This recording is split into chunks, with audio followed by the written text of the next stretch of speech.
Así no tenemos problemas de conexión y así, bueno, podemos también verlas a Cora y a Maggie que van a estar dialogando a lo largo de este rato. Por otro lado, compartirles que si ustedes entran a la configuración del video donde dice prender o apagar video en la barra flotante de Zoom, hay una flechita para arriba que donde entran a las opciones de video les da la opción de esconder todas las personas que están con los videos apagados. Entonces, en ese caso, en lugar de ustedes ver chiquititas a Maggie y a Cora, las van a ver grandes porque no van a aparecer todos el resto de los cuadraditos de las personas con video apagado. Así que les recomiendo hacer eso para disfrutar mejor de la entrevista. Y bueno, cualquier duda yo voy a estar chequeando el chat, voy a estar recibiendo también las preguntas, así que estoy a disposición para ayudarlos y ayudarlas en lo que necesiten. Así que bienvenida Cora, Maggie, las dejo juntas. Ahí Cora te voy a renombrar. Ah, ahí está, perfecto. Bueno. Buenísimo, muchas gracias Mili, siempre por ayudarnos con la parte técnica. Bienvenida Cora a la entrevista, qué placer y qué alegría tenerte en este espacio. Ahí estás con el micrófono no habilitado, estas cuestiones de la tecnología. Ahí va. Me tenían muteada, pero está muy bien. Bueno, muchísimas gracias Magdalena y Mili, un placer. Gracias por la bienvenida y por la invitación. Bueno, para quienes se suman por primera vez a este espacio o después lo vean otro día, les cuento que estamos en un ciclo de entrevistas que estamos haciendo con el objetivo de reimaginar la educación en contexto de pandemia. Arrancamos ya hace un tiempo, todas las semanas estamos teniendo un invitado o una invitada diferente para que nos regale algunas provocaciones que nos permitan pensar de otra manera lo que estamos viviendo en educación ahora y para lo que se venga. La entrevista consiste en 3 partes, una primera parte en donde traigo algunas preguntas disparadoras, después una segunda parte que se llama cortito y al pie, en donde se completan unas frases incompletas, y termina recogiendo algunas de las preguntas de quienes nos están escuchando, así que si tienen preguntas ahora o más adelante pueden ir dejándolas en el chat que le van a llegar a Mili y después ella me las pasa para que yo las pueda hacer. Así que con esa introducción más hecha, de hoy de vuelta la bienvenida a Cora, especialista en educación en UNICEF Argentina, y como estamos muy cerca del Día de las Infancias, ahora el domingo, el que antes se llamaba Día del Niño, pero tratando de reinventarnos desde el lenguaje inclusivo, ojalá también en la práctica, se está hablando del Día de las Infancias, y qué mejor que usar ese disparador para tener algunas preguntas desde ese lugar con Cora. Y antes de entrar, Cora, como al lado más UNICEF y formal, quiero romper el hielo con una pregunta que nos recuerde a nuestras infancias, y entonces te voy a preguntar, ¿a qué te gustaba jugar cuando eras más chica? Bien, buenísimo, gracias de vuelta por la invitación. Muy oportuno, como vos decís, estos días que se eligen por distintos motivos, pero que hacen también hablar de las infancias, y este infancias en plural me parece muy acertado y buenísimo que ustedes lo traen y lo subrayan. A ver, si yo te cuento mi infancia y mis juegos así, van a ser medios obvios. Yo era la maestra en casa y corregía todos los libros y publicaciones que había dando vuelta.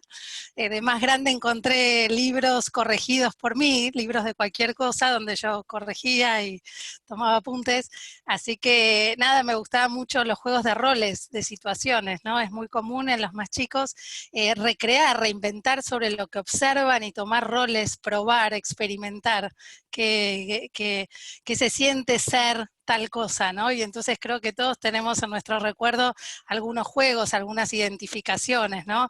De pensar en este recorrido que ofrece la escuela, la escolaridad y el conocimiento del mundo, ir identificando y curioseando entre distintos roles que asumen los adultos en la sociedad. Así que yo la verdad que reconozco que ya desde muy temprano pensaba ahí que en el espacio escolar había algo que me convocaba. Mira, me resuena mucho, mi infancia tuvo mucho de eso también, jugaba un montón a la maestra con mis peluches, pero también esto que vos traés de recrear, ¿no? Como me encantaba jugar a todas las profesiones que veía a mi alrededor, entonces era cajera de supermercado, era vendedora de cualquier producto, Así que sí, había mucho de eso también en mi infancia. Ahora sí, capaz poniéndonos más serias, pero sí siguiendo la línea de las infancias y de la situación que estamos viviendo en particular de la pandemia en el mundo y en nuestro país, me gustaría que nos introduzcas un poco en cuáles son para vos las consecuencias más fuertes que está trayendo la pandemia en Argentina para las infancias.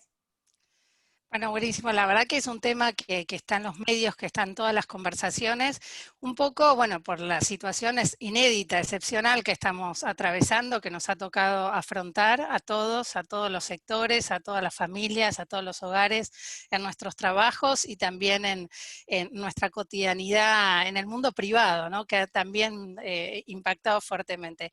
Pero como señalás, en el caso de la situación de los chicos, las chicas y los adolescentes, la pandemia y este contexto de ya casi 150 días de aislamiento y de interrupción de las actividades laborales, escolares y todas las actividades corrientes, ha impactado muy fuerte, digamos, y para nosotros es una preocupación muy grande. En primer lugar, mencionar que ya hacia el año pasado estábamos muy preocupados, ¿no? Nosotros tuvimos un posicionamiento muy fuerte respecto en todo lo que fue la campaña electoral, ¿no? De poner en la agenda la situación y la deuda, la gran deuda que la Argentina todavía tiene con los niños y las niñas, siendo que ya a fines del 2019 1 de cada 2 chicos vivía en un hogar bajo la línea de pobreza. La pandemia nos encuentra en una situación de profundización de esta crisis social y económica. Muy lamentablemente, hoy las estimaciones más recientes indican que el 63% de los chicos estaría residiendo en hogares que están afectados por la pobreza, por la reducción de ingresos. Y bueno, sin duda es una llamada a la acción, a poder tomar acciones y políticas que permitan mitigar el impacto de esta crisis, de esta situación tan excepcional y de poder pensar sobre todo desde nuestra perspectiva en la importancia que tiene, digamos, el seguimiento de los más chicos, ¿no? De los más chiquitos, pero también de los adolescentes. Algunos datos, si querés, para compartir, en términos también para dimensionar qué representa este 63%. Sabemos que hoy esto representa que 8.3 millones de niños, niñas y adolescentes están viviendo su cotidianidad en hogares que tienen ingresos que muchas veces no alcanzan para asegurar el alimento, asegurar el tiempo y la posibilidad del acompañamiento con recursos tecnológicos, con recursos materiales más tradicionales para sostener su escolaridad y también sus cuidados mínimos, ¿no? Y esto realmente es algo que nos alarma muchísimo. Lo que sabemos por las encuestas que estamos realizando desde UNICEF en hogares con niños y niñas es que esto fundamentalmente es por la caída en los ingresos familiares. Hay un 45% de hogares que en julio señaló que haber visto reducidos sus ingresos y 26% de las familias tuvieron que reducir la compra de alimentos por no tener dinero.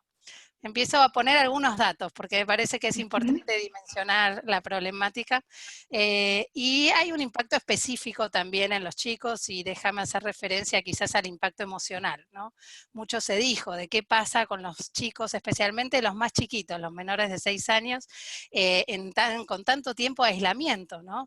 A sabiendas, en función de la información que comentaba, que muchos de ellos, más de la mitad, residen en hogares con condiciones habitacionales muy restringidas y entonces este aislamiento muchas veces impacta en estar en un espacio muy reducido, con poco espacio para las actividades de los distintos componentes del hogar, con pocas posibilidades también de tener un cuidado seguro. Muchas veces en muchas familias los adultos tienen que salir, digamos, de alguna manera a buscar el alimento, a buscar, a acceder a ingresos de la manera que sea, y esto hace que muchas veces los chicos vuelven a quedar en sus casas solos o al cuidado de algún hermano mayor, alguna hermana, algún familiar.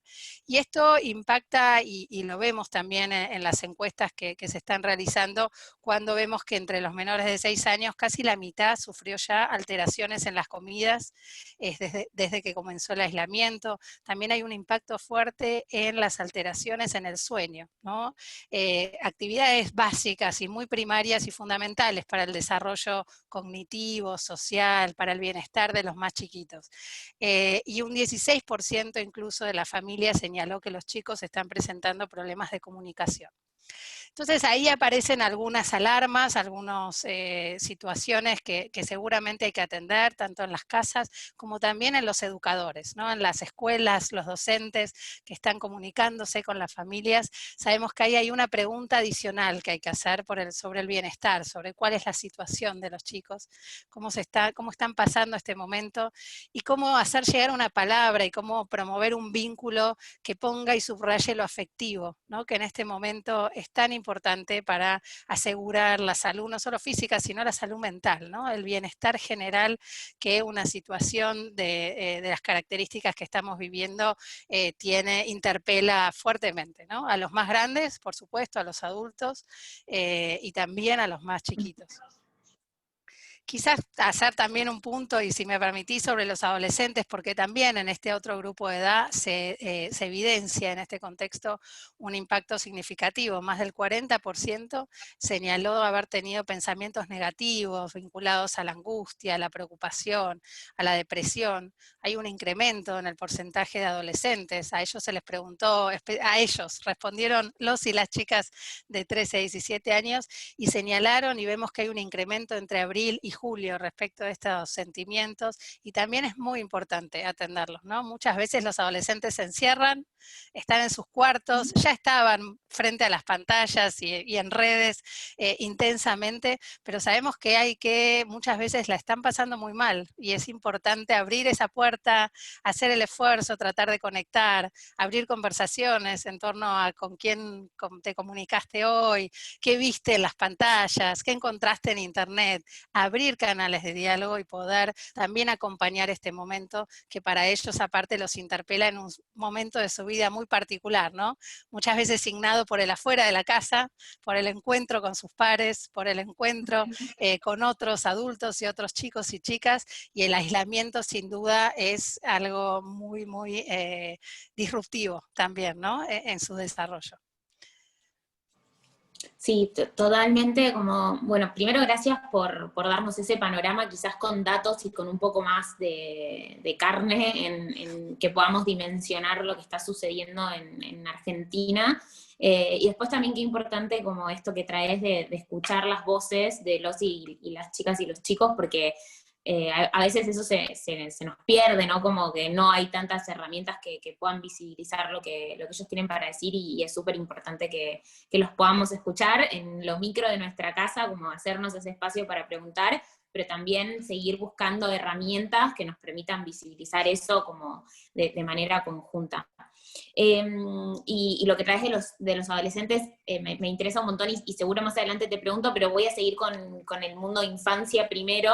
Y entonces, como con esta realidad que vos nos contás, digamos, de pobreza y de exclusión que están teniendo muchos de los niños y de las niñas en nuestro país, hace ya unos años, como cada vez con más fuerza en Argentina, pero a nivel global también, se le está dando mucha relevancia a la educación inicial, y entonces a mí me gustaría que nos introduzcas un poco en cuál es la postura de UNICEF en relación a esto, qué está impulsando, dónde ve como los desafíos y las oportunidades más grandes en Argentina, y sobre todo cómo eso conversa, digamos, en este contexto tan especial de educación de emergencia.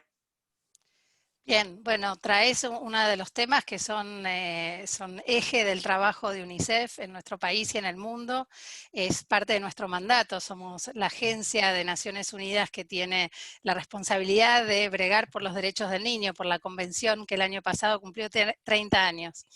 Y como vos decís, la primera infancia es fundamental, y ya es cada vez más contundente toda la evidencia científica, cuantitativa, cualitativa, que da cuenta de la importancia de esos primeros 3 años en el desarrollo cognitivo, desarrollo social, la adquisición del lenguaje, la posibilidad de ampliar los mundos en términos culturales, pero sobre la base de un cuidado y de una atención en aspectos vinculados a la nutrición, a la protección social, que son claves para asegurar el mejor desarrollo de cada uno de los chicos y chicas.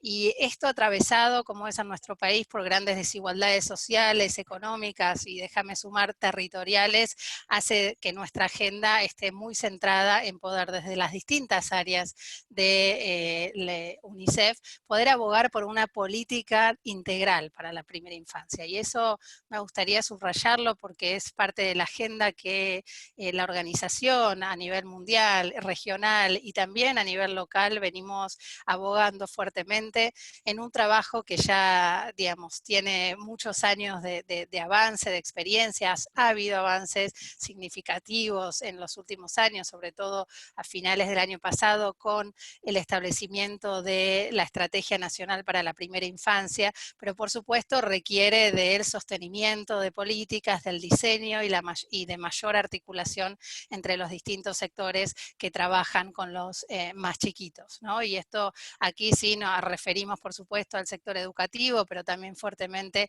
al área de desarrollo social. Hay una Secretaría Nacional para la Niñez y la Adolescencia, y también áreas de salud, por supuesto, y de inclusión, y distintas políticas que abordan también aspectos vinculados al cuidado, ¿no? Y cuando hablamos de políticas de cuidado, ya también avanzamos sobre las políticas laborales, sobre el tema de las licencias, sobre cuestiones de género, de la división de tareas en el hogar. Hoy creo que claramente, y la evidencia es muy contundente, que esta gran disparidad y pervivencia de una distribución desigual de las tareas domésticas hace que las mujeres estemos, porque me pongo en singular, y seguramente vos también, sobrecargadas, digamos, aquellas que son madres, que tenían una inserción laboral intensiva, en la posibilidad de llevar adelante, digamos, todas estas responsabilidades, ¿no? Los datos muestran incluso que esta sobrecarga que tiene casi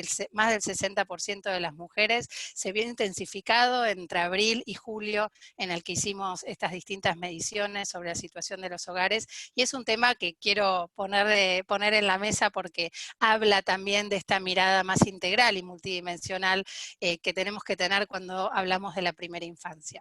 En particular me preguntaba sobre los desafíos quizás más en términos educativos, si querés, desde que tiene la educación inicial en nuestro país, y ahí la verdad que cerramos muy recientemente un proyecto de un par de años muy profundo sobre una mirada que tenía como objetivo reconstruir el mapa de la educación inicial en nuestro país, teniendo información de las 24 jurisdicciones en 5 grandes dimensiones. Por un lado, valorar, revisar la cobertura en función de las metas y de la ley de educación nacional vigente, también poder mirar más en particular cuáles son las características de las escuelas del nivel inicial en nuestro país, y también 2 dimensiones que analizamos más inéditas, que es mirar a nivel nacional para cada una de las jurisdicciones, de las provincias, cuáles son las normativas, ¿no?, que regulan no solo la regulación y cómo funcionan las escuelas del nivel inicial, sino también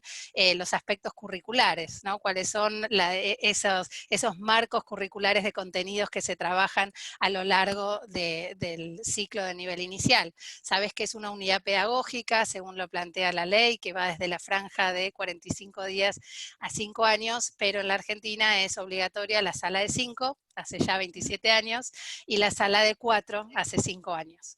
Y lo que vemos, y la última dimensión, que no quiero dejar de nombrar, es aquella que analiza cómo es la formación de los profesionales que trabajan en el nivel inicial, ¿no? También en términos de su formación inicial y su formación continua. Pero sobre los desafíos te diría que, como muchos de los otros aspectos de la educación, se advierten, por supuesto, situaciones de mucha heterogeneidad y también de muchas disparidades. La heterogeneidad no es mala en sí misma, siempre lo digo y lo subrayo, ¿no? En un país tan diverso como el nuestro, con contextos geográficos y poblacionales muy diversos, no es esperable que en todos los barrios, los pueblos y las ciudades las ofertas educativas sean iguales, ¿no? Sabemos que muchas veces en algunos barrios se requiere que la oferta educativa pueda ofrecer jornadas mucho más amplias, extendidas, más. Y en otros hay distinto tipo de alternativas u ofertas, también formatos que responden a las necesidades de su población. Pero en nuestro país el problema son las grandes desigualdades y muchas veces esto tiene que ver con las posibilidades para todos los chicos de todas las edades más tempranas de acceder a una oferta de servicio educativo o de cuidado, y los datos muestran que si bien se ha universalizado ya la sala de 5 en todos los ámbitos de la Argentina, incluso los rurales, también se ha avanzado muchísimo en la sala de 4, hay desafíos muy grandes para garantizar un espacio, salas vacantes en las salas de 3 y mucho más para la franja de 0 a 2. Y esto se articula también con ciertos déficits que hay también en los otros sectores que atienden y ofrecen servicios para este grupo de edad. Entonces, bueno, ahí aparece un primer cuello de botella que tiene que ver con la oferta de servicios educativos y también de cuidados. Y hay un desafío también vinculado a la calidad de estos servicios, ¿no? El análisis en base a los datos del mapa nos permitió ver que efectivamente también hay grandes disparidades en términos de las normativas y también en términos curriculares. Hay una fuerte impronta sectorial en la formación y en los contenidos curriculares de la educación inicial, donde todavía falta sumar estas otras dimensiones que hacen a una mirada más integral del nivel inicial. Pero mostrando estos desafíos, también decir que en la Argentina el nivel inicial tiene una larguísima tradición y que hay experiencias, hay provincias que tienen también experiencias y modelos muy innovadores, articulaciones muy positivas en relación a la universidad, a la academia, organizaciones de la sociedad civil. Entonces, parece que esta complejidad que integra diversidad, buenas prácticas y también serios desafíos quizás más vinculados a la equidad, de asegurar que en todos los contextos, pero especialmente en aquellos más vulnerables, donde las familias y los chicos más necesitan estos espacios, se pueda garantizar. Contarte bueno, un poco, sí, perdón, no, anda vos. No, contame lo que me ibas a contar y después te pregunto. Bueno, no, iba a empezar a contar algunas acciones que nosotros desarrollamos desde UNICEF para apoyar estas políticas. Como sabés, nosotros trabajamos cooperando con los gobiernos nacionales, provinciales, también con organizaciones de la sociedad civil y el sector privado para, abogar y hacer cumplir el derecho a la educación y todos los derechos que trae la Convención. Y en este sentido, en la Argentina, bueno, por un lado, fuertemente apoyando la generación de conocimiento, evidencia clave que permita la toma de decisiones oportuna, y hago referencia recién a justamente este trabajo del mapa de la educación inicial que hicimos con CIPEC, y también comentarte sobre otros desarrollos recientes, uno en particular, y aquí toda una línea de trabajo que venimos también desarrollando con otra organización, con la OEI, hace varios años, que son materiales para fortalecer la capacidad y la formación de los docentes. Y aquí, más recientemente, nos dimos al desarrollo de un material específico para las maestras y maestros que trabajan en el ámbito rural, en el nivel inicial. Muchas veces en salas multiedad, que tienen a niños mezclados, de los más chiquitos con los más grandes. Muchas veces hay un solo docente que agrupa a todos los niños en salas pequeñas, y allí se requieren de estrategias pedagógicas y de poder recrear, reimaginar cómo llevar adelante una propuesta que sea rica en toda su diversidad para lograr los objetivos del nivel. Y entonces elaboramos juntos con especialistas, Patricia Sarlé y su equipo, una guía para el trabajo en contextos de grupos pequeños y multiedad, bien interesante para poder pensar la especificidad del nivel en los distintos contextos.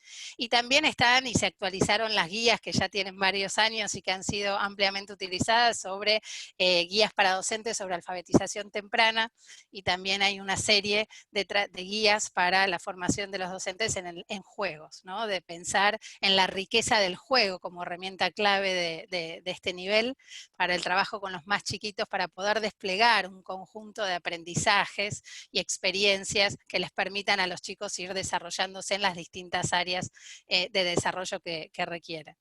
Y finalmente contar también a todos que en el marco del COVID se pusieron a disposición materiales específicos para acompañar a los más chiquitos, ¿no? Para poder hablar con los más chicos sobre la pandemia. No es fácil, ¿no? Hay muchísima información, los medios de comunicación, la televisión permanentemente hablando de esta situación, hablando con datos alarmantes muchas veces, pero recurrentes, donde es necesario poder traducir qué es lo que está pasando, poder mitigar la ansiedad, el riesgo, ordenar, digamos, ¿no? Respecto de los desafíos y las alarmas y cuidados que hay que tener, pero a la vez en una clave positiva, ¿no? En poder poner también y transferir a los más chiquitos hábitos de higiene nuevos, ¿no? Necesitamos todos nosotros hacer cambios en nuestros comportamientos, en nuestra cotidianidad, y necesitamos también transmitirlo a los más chiquitos con toda la claridad posible, la tranquilidad posible, y acompañarlos en esto que es un proceso de adquisición de nuevos hábitos. Y entonces, bueno, aquí estos materiales que se elaboraron a nivel regional, sobre la base de la experiencia que tiene la organización de acompañar situaciones de crisis, de aislamiento, de refugiados. Ustedes saben que UNICEF en ese sentido, y yo como argentina trabajando en UNICEF, digo, reconozco que hay una experiencia y una expertise muy grande en el trabajo en situaciones críticas y de crisis y de emergencia como la que ahora vivimos todos a nivel global, ¿no? Y creo que estos materiales también son pueden ser muy importantes para quienes están, para las mamás, para los papás, cuidadores, tutores, también docentes, directivos, en encontrar las formas de poder acompañar a las familias y especialmente a los más chiquitos. Buenísimo, te escucho hablar y pienso que la educación y la escolaridad siempre, digamos, desde chiquitos hasta más grandes, implica un entramado de cuestiones más profundas, no tiene que ver solo con contenidos o con el estar en la escuela el momento en el que estamos. Y bueno, en el caso de la educación inicial parece que eso tiene como mucha más fuerza, ¿no? Esta mirada integral que vos proponés desde el principio cuando empezaste a responder, está como por todos lados muy presente. Y entonces me quedo pensando por ahí que la importancia del momento de los chicos y de las chicas cuando son más chiquitos, del cuidado, pero también de la estimulación y del poder acompañar, y cómo eso en este contexto en particular, en donde más allá de que muchos quizás ya no tenían acceso antes, porque es lo que vos decías, hay muchas desigualdades en términos de efectivamente poder cubrir la demanda que hay en relación a sobre todo a la de 2 o 3 o más chiquitos, pero piensa en esto de acompañar desde la virtualidad, como que quizás están recomendando o acompañando desde UNICEF, aparte de estos cuadernillos o estas maneras de acercarle cómo hablar de lo que está pasando y escuchar a los chicos, como si desde la educación virtual inicial hay alguna recomendación o cómo se está pensando eso. Bueno, digo, en este sentido hay unas recomendaciones, orientaciones que son un poco las que vos señalás, ¿no? Generales de poder tener, digamos, poder poner por encima, digamos, la sostenibilidad del vínculo, ¿no? De poder asegurar esa comunicación y esa llamada a veces. Escuchamos, y hay muchas experiencias, sobre todo en el nivel inicial, de maestras y maestros que dejan mensajitos, que le dejan audio a los chicos, que tienen una conversación al menos una vez por semana por WhatsApp, ¿no? Que es claramente el recurso más utilizado para comunicarse entre las familias y las escuelas, y sabemos que esa voz de la maestra, del maestro, hace muchísima diferencia, ¿no? Mucho más que a veces que la posibilidad de, bueno, para los que pueden encontrarse en una pantalla, de verse, pero bueno, estas orientaciones, esta conversación individual, ¿no? De poder mandar un mensajito, una nota, ¿no? Junto con las tareas o con las actividades. Creo que esa propuesta que muchos maestros, muchos docentes están haciendo de inventar desafíos por semana, de poder invitar a la familia a compartir una actividad y compartirla con los compañeros. Creo que eso de poder, que es un gran desafío y sobre todo en los contextos donde no hay conectividad o donde el acceso y el uso de los celulares también tiene sus limitaciones, de poder reconstruir el grupo, ¿no? que es lo que es el gran poder de la escuela, de abrir un espacio de pares, ¿no? De juego, de encuentro. Eso es lo que hoy vemos interrumpido. Y creo que en el nivel inicial el gran esfuerzo que se está haciendo, y es importante sostenerlo, es poder encontrar formas de generar diálogos entre los chicos, de pequeños encuentros, de cruces de mensajes. Hay varias experiencias muy hermosas que comparten maestras y maestros, y nosotros realmente abogamos porque haya ese tiempo, y también orientaciones a la familia, ¿no? De proponer poder al menos hacer lecturas en voz alta, elegir momentos en la semana para leer un cuento, para hacer preguntas sobre las lecturas, ¿no? Escuchar música, cantar, ¿no? Volver a recrear algunas de las actividades típicas del nivel inicial, a partir de las cuales se generan experiencias, se invita a los chicos a abrir mundos, ventanas, y entonces, bueno, con estas orientaciones y el trabajo articulado con las familias, tratar de acompañarlo.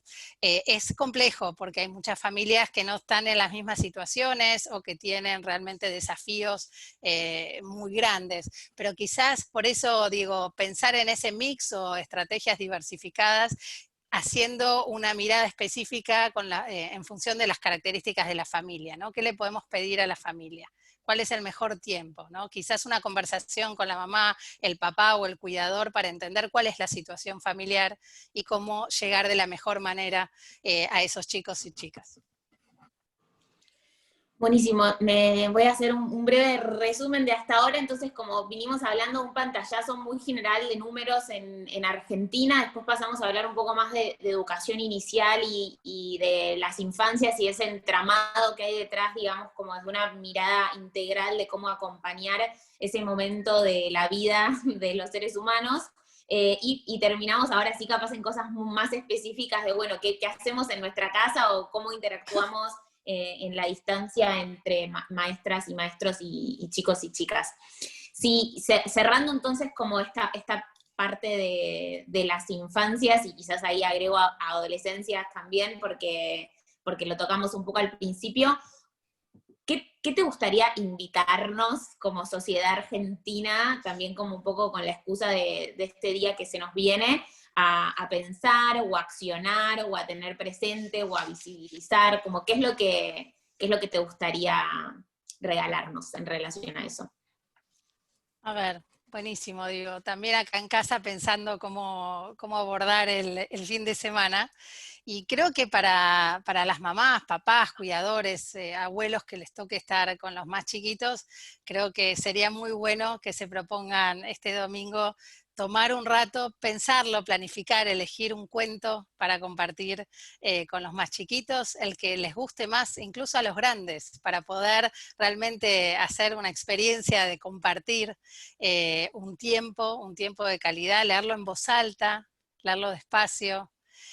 También pensar en un juego, ¿no? Yo diría estas tres cosas: leer un cuento, jugar un juego. El juego libera estrés, nos pone en otro marco. Puede ser cualquier tipo de juego, tradicional, de mesa, de roles, de disfraces, pero tomar un tiempo para hacerlo. Y el tercero, la tercera idea que sugiero es escuchar música, es escuchar que cada uno elija una canción, quienes todos tenemos alguna radio, la posibilidad de acceder a la radio, y bueno, elegir algún canal donde sabemos que pasan música que nos gusta y darnos un rato para escuchar música, para bailar.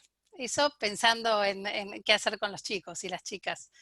Y para los padres, y si es posible, quizás pensar y tomar un ratito también para reflexionar sobre la situación, digamos, que nos toca enfrentar. Ya van varios meses, creo que todos hemos logrado hacer alguna curva de aprendizaje sobre cómo llevar mejor nuestras relaciones, nuestras familias, conocernos a todos en una situación de emergencia y aislamiento, y reflexionar en torno a cómo podemos generar en los próximos meses mejores condiciones para asegurar el bienestar de todos, de los grandes, pero sobre todo también de los más chiquitos, de los adolescentes, y en ese sentido pensar sobre todo a los adultos la distribución de las tareas en la casa.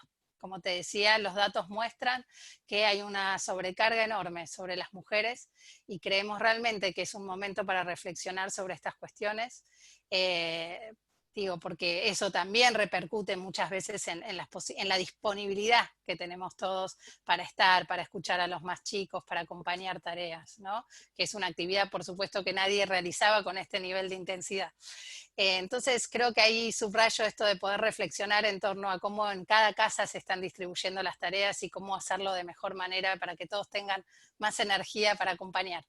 Y déjame hacer una nota también para los que son empleadores y que quizás nos estén escuchando, porque creo que también viene un desafío en el marco de un semestre que quizás no se encuentra con la apertura de las clases presenciales en algunas provincias, que la situación epidemiológica lo permite, y creo que viene un desafío muy fuerte, tal como lo es en el presente respecto de las políticas de cuidado, en estos formatos mixtos y progresivos en los que como sistema educativo se va a poder ir avanzando, va a requerir también de flexibilidad en los trabajos, en los espacios de trabajo, para que asegurar que en casa puedan seguir acompañando a los chicos y a las chicas que les va a tocar estar en casa y algunos días quizás comenzar a ir a clase, la posibilidad de contar con adultos y cuidadores que puedan acompañarlos y asegurar su cuidado.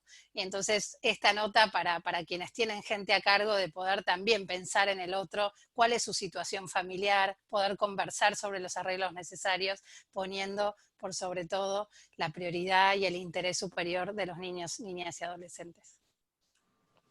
Excelente, Cora. Bueno, nos regalaste muchas invitaciones, me gusta. Di varias. Me quedo pensando, capaz las agruparía en tres, ¿no? Como esto de conectarse con quienes tengamos cerquita, pero también capaz más lejos y de otra manera, como buscar esa conexión, en el compartir, en esa conexión, porque también a veces el día del niño, cuando al menos yo era más chiquita, estaba muy relacionado a los juguetes, ¿no? Y entonces como poder salir de la lógica, no del juguete, pero sí del regalo en términos materiales, y de regalar un espacio de compartir y de conectarse. Y por último, esto que traes que me parece súper relevante, y es la reflexión, que a todos desde algún lugar nos cabe, digamos, como no importa cuál sea el lugar en el que estemos, como siempre es una buena excusa para volver a eje y a reflexionar sobre lo que nos está pasando y cómo la situación en particular que estamos viviendo nos está atravesando.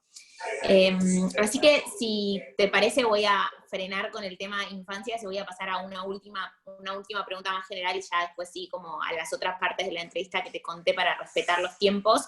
Pero sí, como me gustaría que habláramos un poquitito sobre, ustedes de UNICEF acompañan distintas estrategias y propuestas, como vos contabas, digamos, con el sector público y sector privado.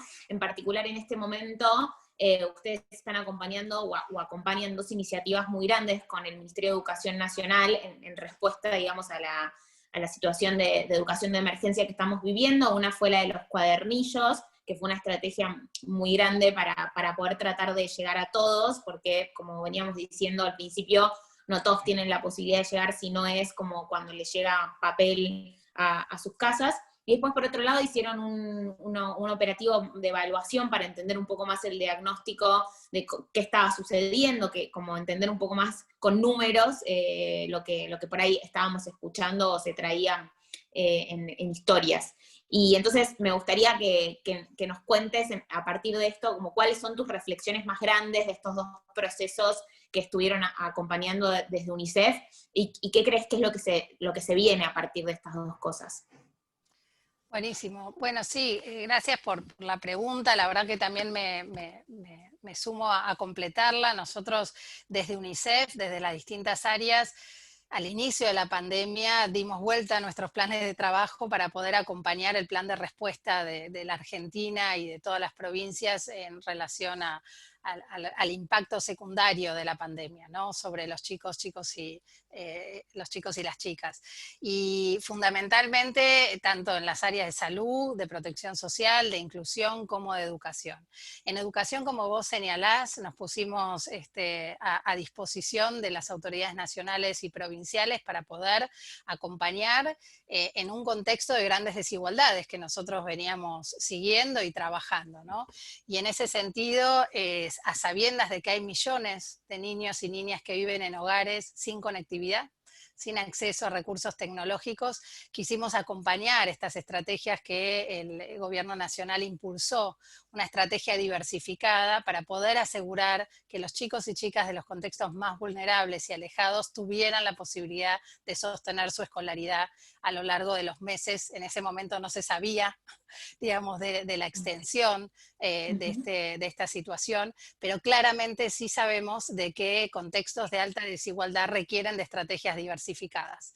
Y entonces hicimos un apoyo, digo, puntual, ¿no? Digamos, la estrategia inició y se continúa, pero sí para apoyar el sostenimiento de esa estrategia que tiene que ver con la impresión de cuadernillos para todos los niveles y grados del nivel primario, del nivel inicial y también del secundario, para hacer llegar a todas las provincias del país, y también lo que fue el componente del desarrollo de programas de televisión y de radio, que también son tecnologías más tradicionales, si se quiere, pero que tienen un nivel de penetración en los hogares muy alto.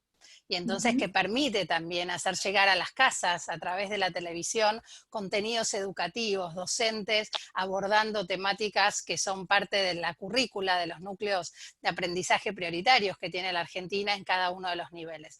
Realmente a nivel regional e internacional hay varios países que abordaron de manera muy creativa y muy estratégica, como nuestro país, este tipo de programas multimediales. Nosotros lo celebramos y lo acompañamos, y realmente hoy vemos que llegó a más de 4,5 millones de chicos y chicas de los contextos más vulnerables, cosa que por supuesto siempre la idea es avanzar, fortalecer y profundizar estas estrategias, pero sabemos que va a ser muy importante sostenerlas en este segundo semestre, cuando todavía sabemos hay muchos contextos y muchas provincias que no están pudiendo volver a clases presenciales. Entonces, bueno, ese componente realmente para nosotros fue como una importante, ¿no? Estas estrategias diversificadas en contextos donde hay muchos chicos y chicas en hogares que no tienen los recursos para asegurar la conectividad. Y en segundo lugar señalabas el otro componente vinculado a lo que nosotros llamamos generación de conocimiento para la toma de decisiones, ¿no? Estamos convencidos que es importante tomar decisiones sobre la base de evidencia robusta, y en este sentido desde UNICEF, como te contaba antes y hacía referencia, muy tempranamente en abril se llevó adelante una encuesta nacional representativa sobre la situación de los hogares de los niños, niñas y adolescentes, abordando una gran variedad de dimensiones, ¿no? Son cerca de 5 o 6 dimensiones en las que se indagó no solo respecto de la educación, sino también de la salud, de los alimentos, de la situación laboral, de la situación habitacional, de temas de protección, de violencia, sobre género, y eso se realizó en abril y se hizo una nueva en julio, que muy recientemente se divulgó, y nosotros también, y a pedido del Ministerio de Educación, apoyamos un componente sobre también de indagación en familias y en adolescentes, que es parte de la evaluación nacional de la continuidad pedagógica que aprobó el Consejo Federal de Educación. Esta evaluación contiene varios componentes y realmente nos parece importante poder recoger la voz y la situación tanto de los hogares, las familias y la situación de los niños, como también de los directivos y de los docentes. Están ya los informes preliminares de la encuesta de hogares, de la encuesta de directivos, y la semana que viene creo ya sale la encuesta docentes, que tiene el valor de poder, digamos, tener referencias respecto de las condiciones en que se está dando la continuidad pedagógica. Sabemos que es muy alta, cerca del 95%, dice la encuesta de hogares del Ministerio de Educación, logró sostener la continuidad de las actividades escolares desde el inicio de la pandemia. Estos son valores bien importantes, digamos, es casi la totalidad de los chicos y chicas de la educación obligatoria lograron sostener algún tipo de continuidad.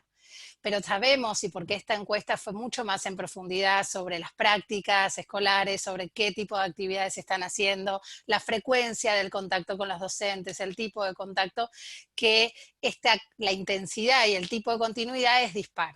Si bien el 60%, digamos, tiene una continuidad escolar con al menos 2 o 3 veces de contacto con las escuelas, y también devoluciones de los docentes frecuentes, hay un 13% que tiene una continuidad baja o nula. Esto es decir, menos de una vez por semana actividades y casi nulas devoluciones. Y entonces poder identificar, digamos, cuál es dimensionar esta problemática en función del sector de gestión, de la región, del nivel, permite a las autoridades tomar decisiones también en torno a la definición de las políticas que hay que implementar en los próximos meses y en los próximos años seguramente, ¿no? Entonces digo, ese componente de generación de conocimiento realmente también nos parece central desde la cooperación, de poder apoyar los esfuerzos nacionales en poder brindar información representativa a nivel nacional y también en la medida de lo posible, como lo van a aportar tanto la encuesta de directivos y docentes, información con representatividad provincial, que permita a las autoridades provinciales también tener evidencia.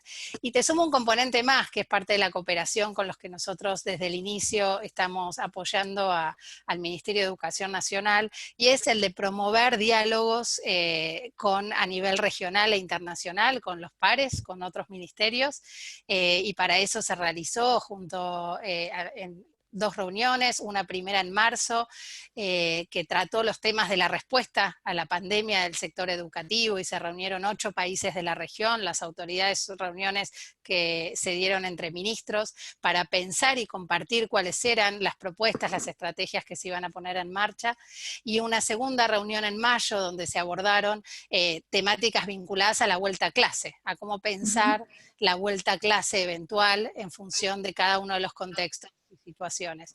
Y en ese marco también de promover los diálogos, también promovemos el trabajo multisectorial, cómo comprometer al sector privado, a la sociedad civil, a los jóvenes, en también ser parte de una respuesta y de pensar las soluciones que se requieren, y allí estamos y logramos una articulación muy estratégica entre una iniciativa que venimos impulsando, que es Generación Única, que aboga por la agenda de los adolescentes y asegurar una educación de calidad para todos ellos al 2030, donde junto a más de 25 organizaciones, varias agencias de Naciones Unidas, universidades, sector privado, ONG, fundaciones y también jóvenes de distintos contextos, estamos pensando, digamos, y trabajando junto al Ministerio de Educación Nacional y a varios ministerios provinciales en acercar soluciones concretas a 2 cuellos de botella que identificamos junto a los equipos del Ministerio de Educación.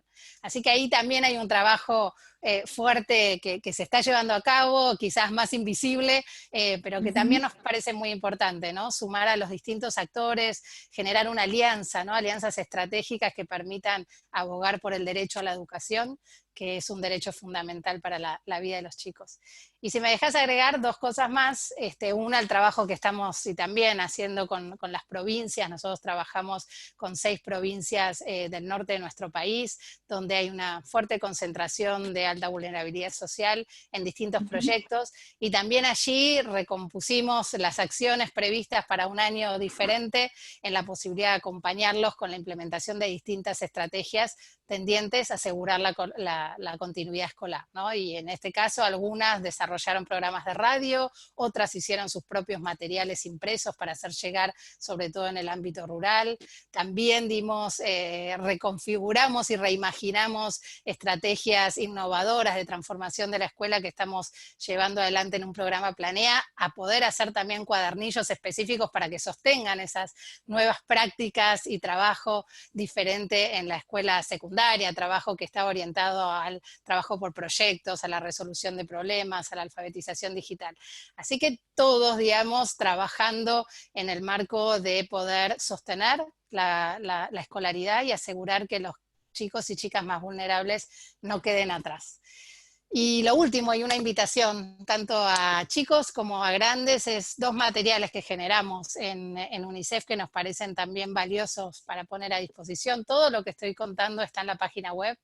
Y hay materiales obviamente desarrollados en el área de educación, y también materiales interesantes para acompañar desde salud y de protección social. Pero mencionar 2. Uno para los chicos y chicas, que son los cuentos que cuidan, que son 4 cuentos que se elaboraron el año pasado en el marco del aniversario de la Convención, que abordan distintos derechos, del derecho a la educación, el derecho a la salud, a la inclusión y a la protección social, escritos por reconocidos artistas y autores de la Argentina. Están a disposición, cada uno aborda estas temáticas y ofrece también guías para su lectura y su conversación con los chicos. Y para quienes están en el sector educativo y a cargo de las escuelas, hicimos también un conjunto de materiales para los equipos de conducción frente al COVID.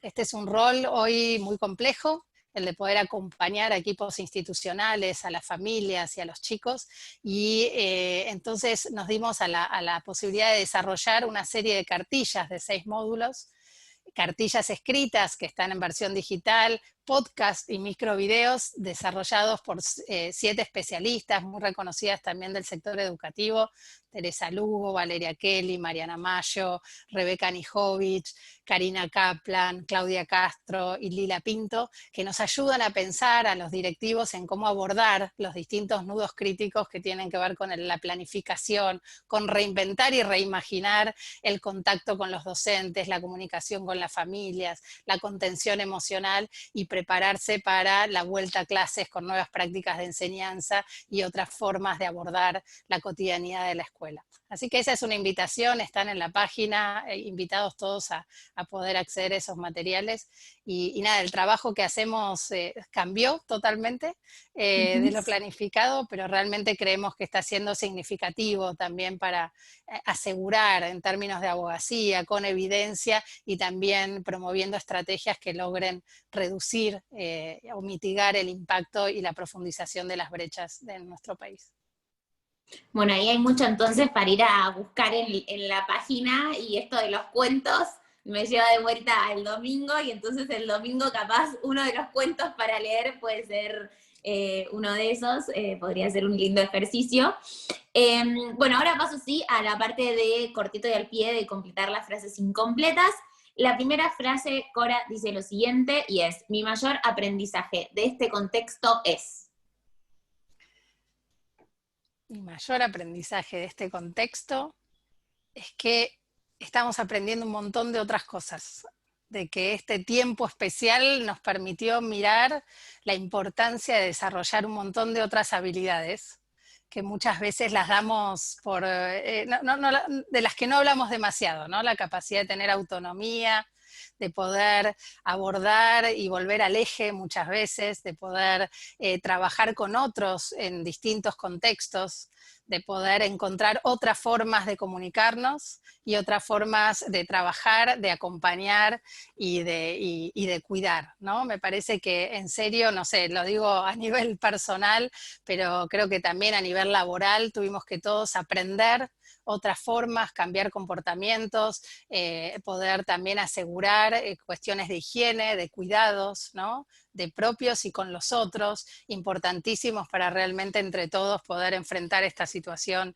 tan excepcional y lograr lo antes posible volver a aquella normalidad, digamos, o por lo menos la posibilidad de volver a las actividades normales de cada uno. Pero creo que sobre todo aprendí que hay mucho todavía por aprender y desarrollar, y que hay que darse ese tiempo y esa reflexión para hacerlo, digamos, ¿no? Que muchas veces no estábamos enfrentados a estas situaciones, y abrevar a lo que uno quizás, requiere poder volver a mirar y poder priorizar también el contacto, la comunicación y el cuidado del otro.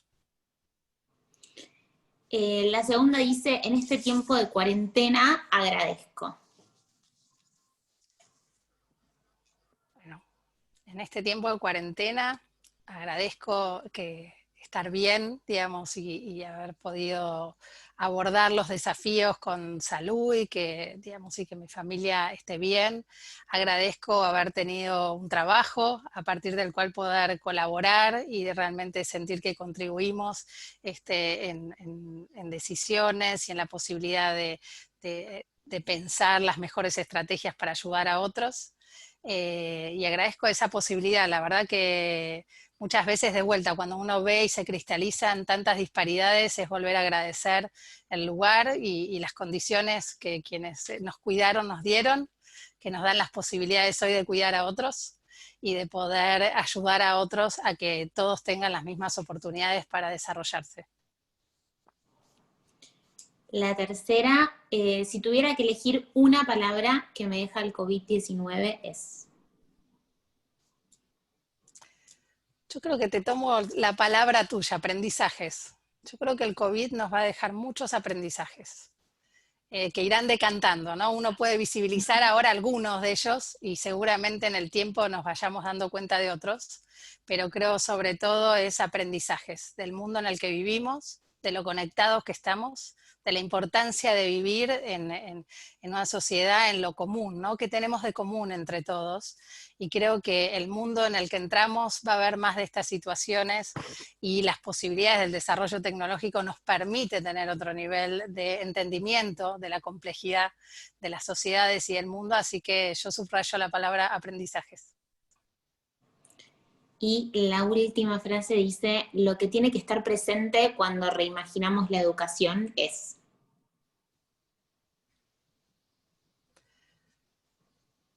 Yo creo que es la mirada sobre el otro, que las escuelas tienen que poner a los chicos y a las chicas, a los adolescentes, a los más chiquitos en el centro de las propuestas educativas y con ello sus condiciones de vida, sus posibilidades, sus recursos para que esta escuela, la escuela a la que volvamos, sea mejor en ese sentido, pueda generar estas estrategias diversificadas, poder reponer en términos de recursos, de tiempo, lo que requieren los chicos y las chicas para estar en el mismo punto de partida. Sabemos de las grandes disparidades, lo sabíamos antes, pero creo que ahora se visibilizaron mucho más para todos. Esto ya estaba así. Y creo que al sector educativo le impone hoy poder generar distintas estrategias y aspiro a que se puedan permanecer muchas de ellas para asegurar que todos y todas puedan sostener sus trayectorias educativas y acceder a los aprendizajes de los que todos son destinatarios y tienen derecho. Buenísimo, muchas gracias Cora por esas reflexiones. Me quedo con la palabra esta de aprendizaje, de cuidado que trajiste y también del otro, y entonces capaz de eso hay algo para seguir pensando a quienes nos están escuchando, y ya estamos como justas con el tiempo, pero quiero hacer honor a las personas que nos dejaron sus preguntas, y entonces capaz hay una pregunta que va más en relación a lo que hablábamos antes de la evaluación que se hizo, y de las encuestas que ustedes están haciendo, como de dónde encontrarlas, de dónde encontrar esa información, y entonces capaz eso nos lo puedes contar. Y después hay otra que tiene como más específica sobre chicos en contextos de encierro, que no sé si ustedes de UNICEF están acompañando, pero capaz también como dónde se puede buscar más información en relación a eso puede estar bueno para responder. Buenísimo, gracias por las preguntas. Bueno, con respecto a la primera, tanto en la página de UNICEF, que es, buscas UNICEF Argentina, lo googleás y entras fácil, están los informes de las dos olas de la encuesta rápida, nosotros llamamos encuesta rápida COVID-19, donde está toda esta información y más de la que comenté hoy. Y con respecto a la encuesta de hogares en el marco de la evaluación nacional de la continuidad pedagógica, la encontrás el link en la página del Ministerio de Educación. También si uno pone en evaluación nacional de la continuidad pedagógica, se accede a una página donde están ya ahí varios de los informes que se han producido, que son parte de este programa nacional de evaluación. Así que invitadísimos están tanto las presentaciones como el informe. También va a haber una plataforma de datos abierto para que puedan acceder a la información. Les puedo dejar después los links, por supuesto, a vos, Magdalena, para que los puedan compartir o también poner en la página de Enseña por Argentina. La verdad que cuanto más gente conozca esa información es mejor. Nos invitan a pensar, a reflexionar, obviamente, y a tener la dimensión nacional, ¿no? Muchas veces uno conoce lo que está cercano, ¿no? Su propio mundo, pero cuando uno dimensiona cuáles son las disparidades regionales, cuáles son las situaciones específicas de quizás familias que no tienen las características de la que de su propia familia, creo que también siempre invita a pensar más allá de uno, y eso es muy importante en una sociedad que nos necesita a todos, y nos necesita a todos pensando especialmente en que todos los más chiquitos y los adolescentes puedan tener las mejores oportunidades para pensar en su desarrollo y en sus proyectos de vida, y así avanzar en sociedades más justas. Sí, totalmente. Y justo en relación a eso, y por uno de los comentarios que vos también trajiste antes, hay otro de los comentarios que no fue una pregunta, pero que por ahí me parecía valioso traer, que es una mujer que es madre y maestra, y es madre de mellizas, y entonces como estaba contando un poco ahí como lo intenso que es acompañar a sus hijas en este momento, y entonces de vuelta como para cerrar desde el principio de la conversación, aprovechemos como el domingo, pero también todos los otros días que tengamos, aprovechemos las redes que ya existen para visibilizar lo que está sucediendo, para contar lo que cada uno tenga para contar de sus experiencias, porque creo que de ahí es como contando y visibilizando es que se puede construir algo diferente. Así que bueno, gracias a quienes nos escucharon y dejaron ahí sus aportes, sus preguntas y sus comentarios. No quiero extenderme más, solo para respetar tus tiempos, y sé que tenés una agenda súper ocupada, Cora, así que mil gracias por este espacio. Es un placer haber podido escuchar tu voz, haber traído el mundo de las infancias que por ahí en este ciclo no había estado tan presente todavía, así que me parece que fue una gran provocación para que lo sigamos pensando y sobre todo que lo tengamos muy presente. Muchísimas gracias a vos y a todos los que están participando. Quedó la pregunta sobre contextos de encierro. Hay ahí el área de protección. Solo decir que sí se están desarrollando algunas iniciativas importantes, y los vuelvo a invitar a la página de UNICEF para conocer los programas que se están llevando adelante. De vuelta, muchísimas gracias por este espacio y por permitirnos contar lo que estamos haciendo en Argentina, y realmente el trabajo de todos es muy importante, y el esfuerzo enorme que están haciendo las escuelas, los directores, los docentes, las mamás y los papás es realmente algo para subrayar, y por supuesto el trabajo que los chicos y las chicas están haciendo también en sus casas en una situación excepcional de aprender mediados por tecnologías o aprender con mamá, con papá, con un cuidador. Así que realmente reconocer y poner en valor el trabajo de todos los actores. Muchísimas gracias. Mili, te vuelvo a ceder la palabra para que hagas el cierre más logístico y las cuestiones operativas. Gracias, Maggie, gracias, Cora. Simplemente voy a compartir en la pantalla las redes sociales de Enseña por Argentina para que podamos, para que todos y todas sepan dónde encontrar estos espacios. Vamos a seguir teniendo entrevistas. Hay otros espacios también que están destinados justamente a acompañar a los docentes y a las familias en este proceso de educación dentro de la casa. Entonces, nada, si siguen el Facebook de Enseña por Argentina, el Instagram, el Twitter, el canal de YouTube, van a encontrar un montón de cosas que estamos haciendo. De hecho, este ciclo de entrevistas queda en YouTube, están todas las entrevistas anteriores, pasaron un montón de personas por este ciclo, entonces está bueno para quien quiera darle play e ir escuchando por ahí mientras hace algo en la casa, por ejemplo, o sentarse a darse un tiempo para escuchar y tomar nota, porque la verdad tuvieron espacios súper enriquecedores sobre cómo seguir repensando la educación en este contexto, y bueno, seguir invitándolas a sumarse a las siguientes entrevistas que vamos a estar teniendo. Así que muchísimas gracias. Nos vemos la próxima.